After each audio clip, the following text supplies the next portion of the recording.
Monster Musume no Iru Nichijou. Watching an anime about monster girl harems seemed to be a horrifying prospect as I sat down to try to watch this, only to be able to say how horridly stupid it was.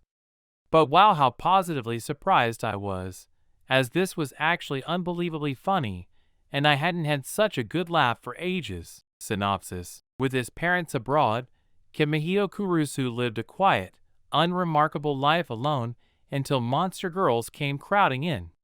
This alternate reality presents cutting-edge Japan, the first country to promote the integration of non-human species into society. After the incompetence of interspecies exchange coordinator Agent Smith leaves Kimihito as the homestay caretaker of a lamia named Maya, the newly minted darling quickly attracts girls of various breeds, resulting in an ever-growing harem flush with eroticism and attraction. Unfortunately for him and the ladies, sexual interactions between species is forbidden by the Interspecies Exchange Act. The only loophole is through an experimental marriage provision. Kimihito's life becomes fraught with an abundance of creature-specific caveats and sensitive interspecies law as the passionate, affectionate, and lusty women hound his every move, seeking his romantic and sexual affections. With new species often appearing and events materializing out of thin air, where Kimihito and his harem go is anyone's guess. Plot. The story is quite simple. The government decides to randomly reveal that mystical creatures have always existed, but had been kept a secret since the Middle Ages, and people simply forgot that they were real. Many monster girls travel to Japan allegedly to study Japanese culture, but actually many are looking for a human to mate with. The Japanese government heavily frowns on these interracial relations, and even founded a government department to prevent them from happening. Our male lead is an average guy named Kuruso that received a monster exchange girl, snake body with human torso, as a mistake. He is very kind to the snake girl Maya, and even defends her honor from some random xenophobes by beating the living shit out of them. Then the series quickly goes further downhill because more and more monster girls join, and the series becomes extremely predictable and generic.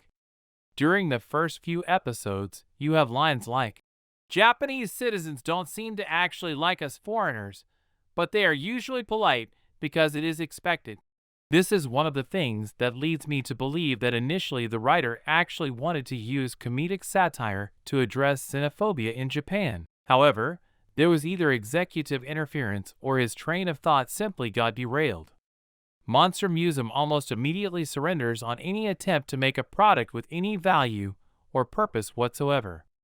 It just trudges along the tired and worn-out path of harem cliches until it reaches an arbitrary point and just stops. Character. This is where I think Monster Musume shines the most. Monster Musume takes the cliché personalities that many harems have and makes them their own. The classic tsundere, the klutz, the pure girl, dominatrix, and company are all twisted and shaped by the author to justly fit our new monster girls. What they've essentially done is take a generic personality and did it right. After all, the reason why these personalities are so prevalent in the anime and manga industry is because of how well they were received and created.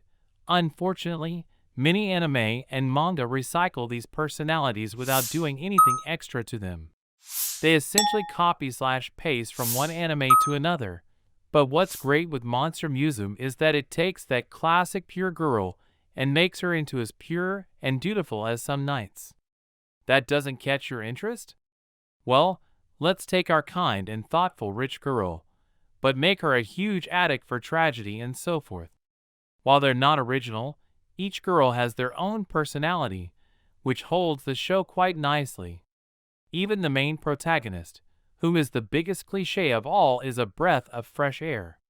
The MC is nice and kind to all of the girls as one would expect, but is bold and doesn't back down when actions need to be taken. It's a trait that oddly we don't see enough exhibited enough, as many harems have taken to the thick-headed nice guy whom can never take a hint.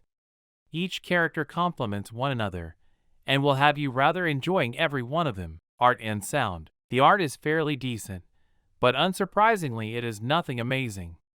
This is yet another giant tits anime that tries to milk money out of the Japanese buyers by releasing an uncut DVD, which is the exact same footage with a couple nipple shots added in. This has become a horrible new trend in anime, similar to excessive DLC in video games. If the entire purpose is to show tits, then just show tits. Don't expect buyers to fork over extra money just to see your poorly drawn boobs. However, the visuals are great. The girl look distinctive and very cute, even if some of their body proportions are a bit exaggerated, and some of the fan service does cross the line of good taste a few times. The backdrops are detailed and the animation is silky smooth.